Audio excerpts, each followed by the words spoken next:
Christmas வேற வந்துருச்சு. Carols எதுவும் இல்லையா? கேரல்ஸ் தானே, அந்த காலத்து பாட்டு போல வருமா?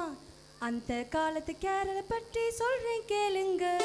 அது டமால் டுமால்னு இருக்காது, அது அழகிய காலம்ங்க. அது டமால் டுமால்னு இருக்காது, அது அழகிய காலம்ங்க. பாடுமா? பெத்தலையில் பிறந்தவரை போற்றி துதி மனமே, இன்னும் பெத்தலையில் பிறந்தவரை போற்றி. Stop stop stop. நான் உங்க காலத்து பாட்டை கேட்கலப்பா, எங்க காலத்து பாடல் வாரி கேட்டேன். சரி சரி சரி, உங்க காலத்து பாட்டையும் எங்க காலத்து பாட்டையும் இந்த ரீமேக் பண்ணி பாடலாமா? பாடலாமே.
கூட்டம் பாடும்